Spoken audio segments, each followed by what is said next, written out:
Salut tout le monde, salut les monégasques, bienvenue pour un nouveau débrief. Alors aujourd'hui on va parler de la 13e journée de Ligue 1 et de la réception d'Angers. On avait eu un début de semaine compliqué avec la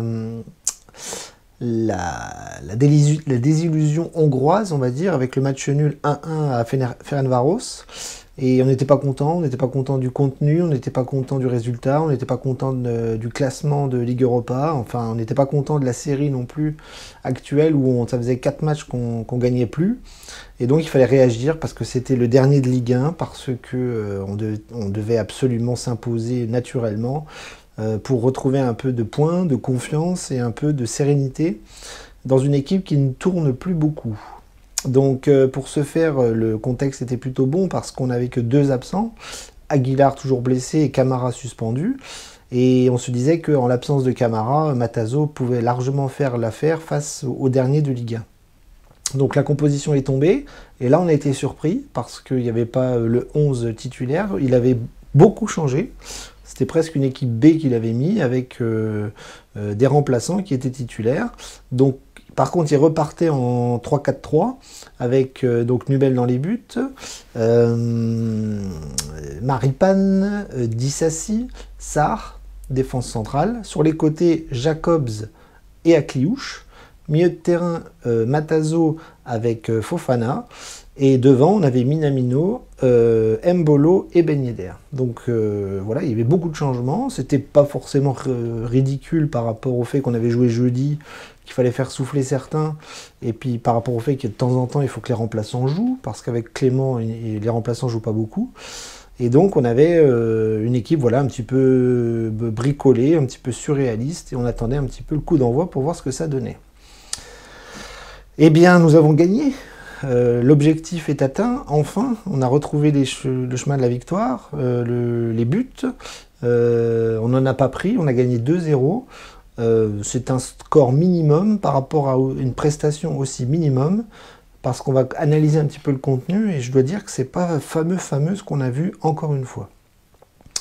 Donc le match se résume un petit peu dans le fait qu'il y a eu 2 mi-temps, c'est-à-dire une première pas bonne du tout de la part des Monégasques, et une deuxième un petit peu plus facile avec l'entrée des remplaçants et surtout un changement de système qui nous aura fait beaucoup de bien en repassant au 4-4-2. La première mi-temps, ça a été compliqué, catastrophique, c'était un match mou, lent, les joueurs marchaient beaucoup, très peu de différences faites sur le plan offensif, des erreurs défensives, donc vous voyez toujours les mêmes ingrédients de la part de Monaco qui bafouille un petit peu son football. Voilà, on avait le ballon, mais on avait du mal à se créer des occasions, on en a concédé plus d'une face à Angers. Angers va même nous mettre un but hors jeu. On va avoir un penalty qu'on va rater et on va péniblement aller à 0-0 à la mi-temps avec une prestation collective très décevante, très molle, très peu constructive, et on se dit à la mi-temps que Philippe Clément n'a toujours pas la formule face aux petits comme Angers. Donc c'est inquiétant, on voit que les défenseurs font des erreurs, font des fautes, je pense à Malanxar par exemple, je pense à voilà, Matazo, Fofana qui ont du mal à tenir le jeu. Offensivement, on n'arrive pas à se créer des occasions franches, Minamino fait toujours autant n'importe quoi, et donc c'est compliqué. C'est compliqué parce que les remplaçants ne font pas le travail, les titulaires non plus, et qu'on est dans une sale série.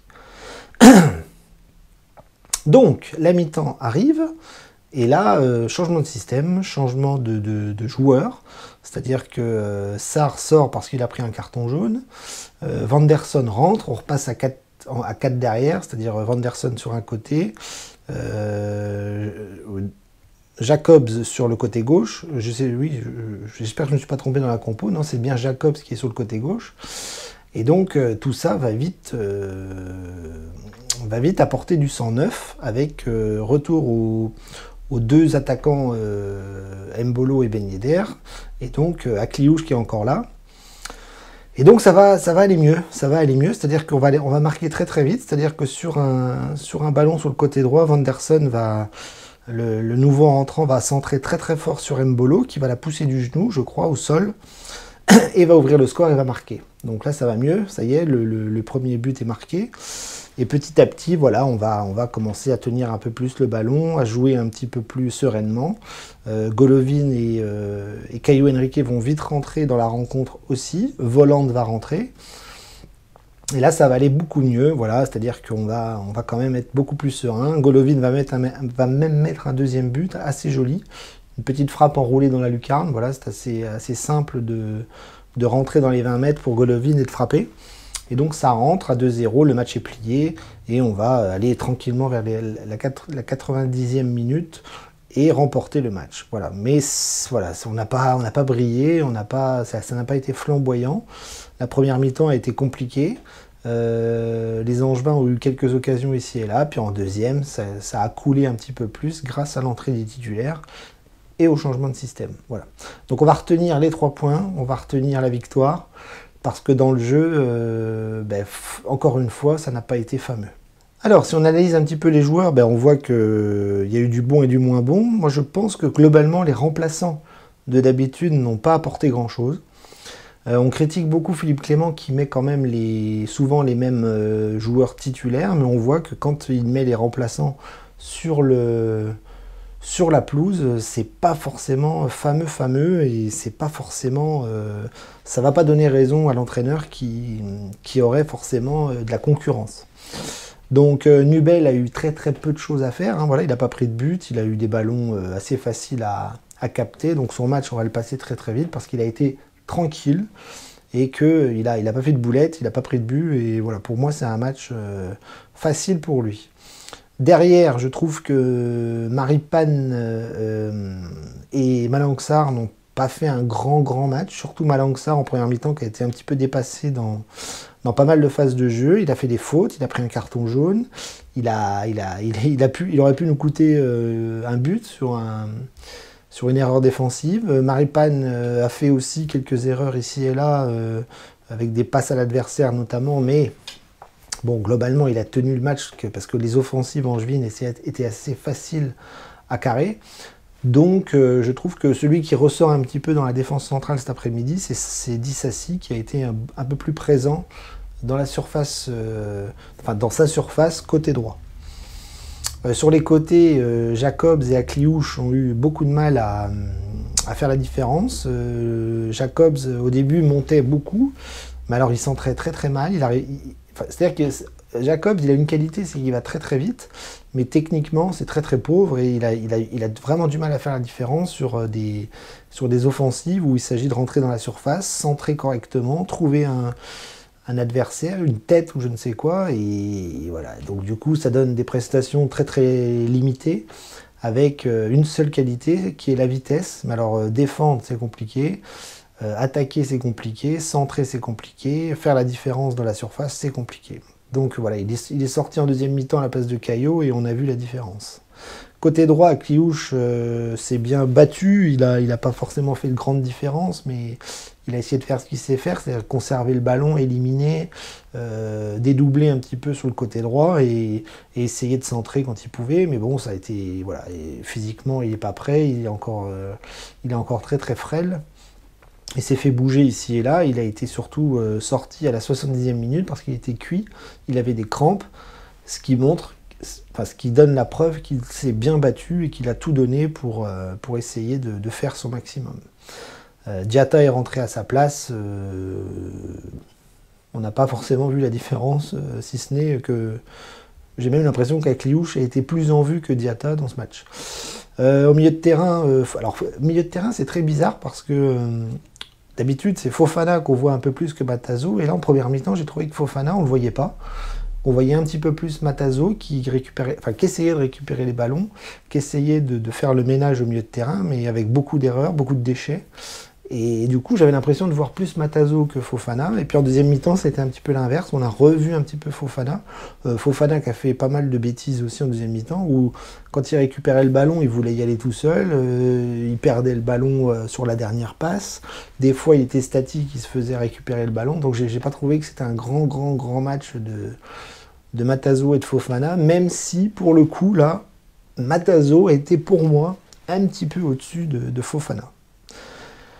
Vivement le retour de Camara. Bref, devant Minamino, ça a été très compliqué aussi. Alors lui, voilà, il n'y arrive pas. Je pense qu'il ne va pas y arriver de la saison.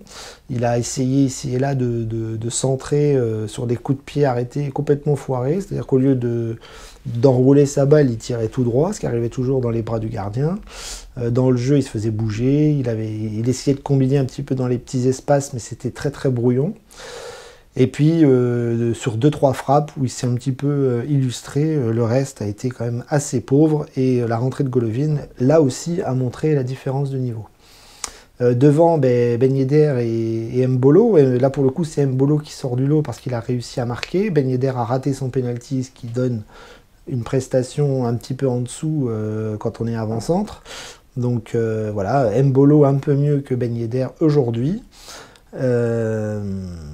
Après, voilà, ils ont fait le minimum. C'est-à-dire que je pense que dans un match comme ça, ils auraient pu en mettre un ou deux chacun. Et là, on voit que c'est Mbolo qui nous retire un petit peu l'épine du pied et que c'est Golovin qui vient nous sauver. Les entrées de Volland n'ont pas non plus apporté grand-chose. Volland qui a essayé de chercher des fautes ici et là. Et puis voilà, c'est Golovin et Caillou surtout qui vont se démarquer des autres. Parce que je vous l'ai dit, Diatta n'a pas apporté grand-chose, Volland non plus, et Vanderson, lui pour le coup, il m'a fait peur, j'ai cru qu'il s'était reblessé, mais bon, sur le premier but, c'est lui qui fait la différence. Donc voilà, donc du bon, du moins bon, mais globalement, c'est un petit match, c'est une petite victoire qui nous fait un petit peu ressortir la tête de l'eau. Bien, alors on va conclure par le fait que cette semaine est mi-figue, mi-raisin. Jeudi, pour moi, c'était un échec. On devait gagner en Hongrie, on ne l'a pas fait. Ce dimanche, on devait gagner, on l'a fait, donc c'est très positif. Maintenant, dans le contenu, je suis toujours autant inquiet. Il reste 2 matchs de championnat avant la grosse trêve. Moi, je pense que là, il va y avoir 2 championnats, avant la Coupe du Monde et après la Coupe du Monde, en sachant qu'il y aura un mercato qui va avec. Mais là, on finit la première partie du championnat de façon assez moyenne. Il reste un déplacement à Toulouse et la réception de Marseille. Donc autant vous dire que ça va être très très compliqué de prendre 6 points. Mais c'est l'objectif. Si on veut passer la Coupe du Monde et la trêve tranquille, eh bien il faudra gagner les 2 derniers matchs. Je ne suis pas sûr que contre Marseille, on arrive à le faire. À Toulouse, je peux vous assurer que ça va être aussi très très très compliqué. Maintenant, l'objectif principal, c'est pas à Toulouse, c'est pas Marseille, ça va être jeudi soir, la réception de l'Étoile Rouge de Belgrade, où il faudra gagner pour espérer se qualifier en barrage de la Ligue Europa jeudi soir. Donc vous voyez qu'il reste 3 matchs, 3 gros morceaux, 3 gros morceaux. L'Étoile Rouge de Belgrade jeudi qui reste l'objectif numéro 1 là dans les jours qui viennent. Après on ira à Toulouse où ça va être très très très dur. Voilà, enchaîner Belgrade et Toulouse. Franchement, si on fait 2 victoires, c'est exceptionnel. Et puis après, on aura le temps de se reposer pour affronter l'affiche, c'est-à-dire la grosse affiche avant les vacances, la réception de Marseille. Donc vous voyez, un gros calendrier pour finir, ça va vraiment être très très compliqué. Mais on espère surtout que les joueurs et l'entraîneur vont réussir à remobiliser un petit peu tout le monde pour que ça se passe bien. Parce que là, quand même, depuis 4-5 matchs, ce qu'on voit, c'est assez pauvre. C'est même assez inquiétant, je trouve, sur le plan global. Sur le jeu, sur les secteurs de jeu qui sont quand même en grande difficulté, que ce soit derrière, devant, milieu de terrain. Je pense que là, le retour de Camara va nous faire du bien quand même. Maintenant, il va falloir aborder les 3 derniers matchs de façon maximale. Allez, profitez quand même de cette petite victoire et puis on se donne rendez-vous pas jeudi, parce que jeudi, je ne serai pas à la maison. Je serai à Amsterdam, donc autant vous dire que je ne pourrai pas faire de débrief. Donc je ne pourrai pas débriefer le match contre Belgrade. Je ne suis même pas sûr de le voir. Je vais essayer de me débrouiller quand même pour le voir, mais je ne pourrai pas débriefer. Donc on se donne rendez-vous le week-end prochain pour débriefer Toulouse. Et puis j'essaierai de parler un petit peu de Belgrade si j'ai réussi à voir le match. Voilà. Je vous embrasse au week-end prochain. Dagemonegu, salut les copains.